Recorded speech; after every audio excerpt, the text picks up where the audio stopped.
Welcome back to Adventure Repeat. Thanks for being here. So be sure to like the video, and if this is your first time here, make sure you subscribe. We got a lot of great content coming. We got a lot of great content on this channel, so be sure to check it out. So what we're doing here today, we're just going to talk about our 1,000 mile review of this truck. We've had a lot of people asking about it, so here we are to talk about it. So at the very bottom of this video, probably over here right there in that corner, we're going to have some roll footage of me driving to show the fuel economy. So because there were people questioning if it could or could not happen, I recorded it while I was driving when I was safely able to record and just not sitting at a stoplight. So that'll be shown in the bottom corner of the screen, and we'll talk about that in a minute. So first thoughts: engine power, 401 horsepower, 464 foot-pounds of torque. It's actually got pretty good power for me. I've enjoyed it. The throttle response is actually very good. In our 2015 Tahoe, it's kind of got that weird like delay in the throttle. So we're not having that with this truck. It's actually very nice. And the transmission is the new Allison 10-speed transmission. This is the transmission that GM and Ford kind of worked together on, but is getting built by Allison. It's actually been a nice upgrade. And honestly, they are saying with the numbers with this new transmission, this gasoline engine has the same pulling capacity as the Duramax did with the 6-speed Allison. So that's some pretty impressive numbers to put out with that.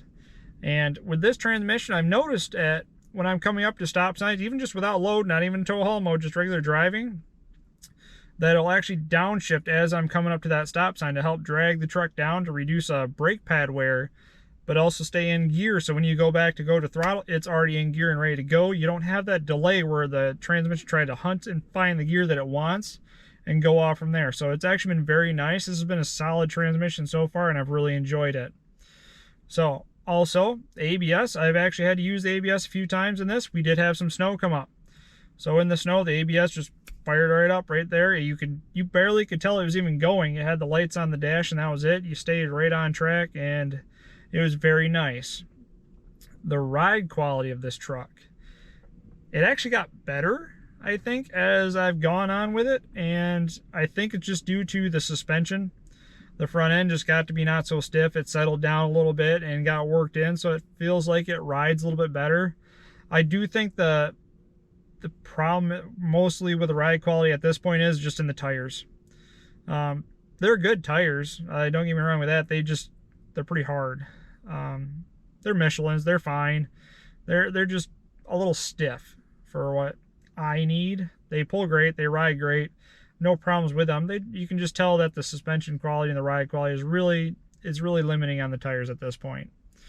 So it's been a great truck otherwise. I mean, the tow capacity alone, it's more than I'll ever need, but it's really neat to think that this gasoline engine pulls what the old Duramax did just even a year before, with just a transmission change. So that's a pretty neat thing.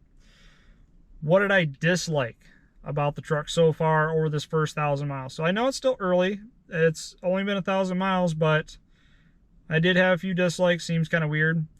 I did start to develop a front end clunk around the 400 mile mark, and it was weird because like when the steering was like fully turned and then kind of going back to center, if you let the steering go, it auto corrects and goes back and kind of spins freely, moving quick. And then if it was cycling kind of rapidly, I was getting a clunk in the front end, and it was kind of weird. I didn't like it. So I went through and I checked everything over, and everything looked good. What I did was just greased everything. So this has the upper, lower ball joints. You have outer tie rods. You have your idler arm. You have your pitman arm. All that stuff is greasable, just like in the old generations. So I just threw grease in everything, and it appears that clunk has gone away. So maybe just there was a stiff ball joint with the colder temperatures that just kind of grabbed a little bit as it was cycling. Couldn't tell you, but it appears it's gone away. So another thing I didn't like was looking at, when do I get the first oil change done? The gauge on the dash says 7,500 miles, which I think is ridiculously high for any vehicle to be pushed 7,500 miles. Even though this has an 8-quart pan, that's a long time on an oil change, especially in a truck that gets worked. And thumb through all the manuals, things like that. There was nothing. There was no information at all. Called up my dealer that I bought the truck from, and they were like, well, we talked to some guys around here. Yeah, I'd just say do it around 5,000. okay, that's better than 7,500, but to me, I think that's too far, especially in the first oil change, where you still have a lot of metal shavings and things like that as the engine's getting broken. You really don't want that spending time in the bearings. And I've been watching my oil pressures on the gauge, and it shows it's not as good as it was when it was new. So at this 1,000-mile mark, yeah, I think it's probably going to be due here pretty soon. So if anybody else is looking at when to do it, since it doesn't list it, there's no information, nobody talks about it specifically for this year and this engine, around 1,000 miles, 1,500 miles, probably when I would do it. That's what I'm going to be doing here very shortly. So that's another story, another video for another day. The auto windshield wipers this has. Our Tahoe has it, and it worked fine. They weren't a big deal, but this, I don't know if it needs to learn it or get better at it, but it seemed like just the rainy, kind of misty days where you clog up the windshield and you have the wipers on, even like most of the way up, they just wouldn't cycle on. And when they did, they cycled on, went like crazy, and then just stopped. And then to do anything, you almost had to click it down and click it back up to re-engage it for it to wipe and clean the window, and then it'd sit there and do nothing. So the auto wipers, verdict's out on that. I don't think I'll be using that very much. Honestly, I might just turn it off because it's kind of annoying, but we'll see. I'm going to give it more of a chance because it works good in our Tahoe, and I have no problems with that. It's just not been stellar so far. So now we're going to get to the fuel economy that everybody's been waiting for. I did get this scaled.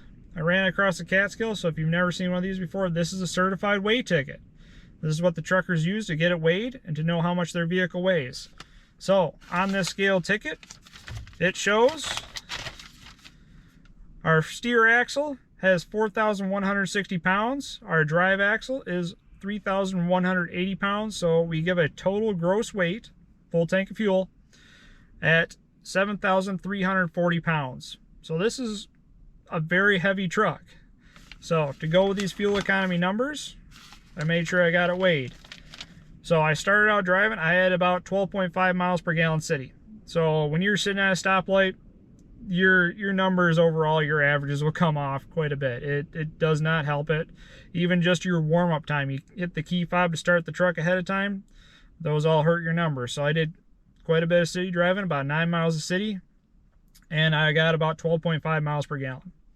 Not bad. I mean, honestly, that's pretty good to me for city driving. So then I got it up on the highway, set the cruise control for 55. And on the instantaneous, I was getting 20 to 23 miles per gallon. I didn't have enough time to keep really pushing it and running the long-term distance. I don't have hours to spend just driving on a flat highway distance, especially in Michigan. We have a lot of stop signs, a lot of cities in between. So for this first 1,000 miles, we're not just going long distances and really testing the numbers. But ideally, if you go by instantaneous, 20 to 23, if you drive it long enough under those conditions, your averages are going to end up being at 20 to 23, somewhere in that area. So then I got on a stretch of highway where I can get it up to 65. So very close to highway speeds. We're close to home though. And it was telling me anywhere from 16 to 20, depending on the wind direction or if we were going up a grade. So you can see wind resistance was playing more of a factor at that to give you that range. So you'll see that in the video where cruise control set at 65. That's not me pedaling it. That's not me fudging the numbers. That is as flat of land as I can see and get a video of, and I was getting between 16 and 20. So I think those are phenomenal numbers for this heavy of a truck and this size of a truck for the wind resistance that it has. So we put about 30 miles on the highway overall in that trip. And in the end, it shows on the video down below that I had an hour and 12 minutes total in drive time. It ended up being 39.2 miles altogether. So a little bit of everything. And in the average of that was giving me 16.5 miles per gallon. So out of 40 miles just driving city and highway, 16 and a half, that's some pretty decent numbers for this size of a truck just being a gas engine lane. There is no displacement on demand. The old trucks and half tons all have that. This does not have that. This doesn't even have the auto start stop. So when you're sitting there at a stoplight, you're eating away at your economy. So I'm pretty impressed by 16.5 numbers at just 1,000 miles driving. We still haven't even done our first oil change yet. So I'm hoping those numbers will go up after our first oil change. I'll make another video to see how that does over time and see if it's gotten better, if it's gotten worse. Been kind of curious. But over 39 miles of driving, 9 of it being city, 30 of it being about highway, 16.5 miles per gallon average. And as I was doing it, you can see in the video, the longer I drove on the highway, that numbers just average keep going up and up and up. So far I've been very impressed by what this truck has done for fuel economy wise. So be sure to, if you haven't liked the video, please do it already. Comment, tell us what you thought, tell us what else you want to hear about. I'm also curious to hear if you have the same truck and you're hearing similar stories, or you're hearing something completely different. And subscribe. We got a lot of great content coming. Pretty soon we'll be getting the camper out with the warmer weather, and we'll be able to do a tow test, and we'll really push it to the limits, see what we can and can't do with this. So be sure to remember to have a great adventure.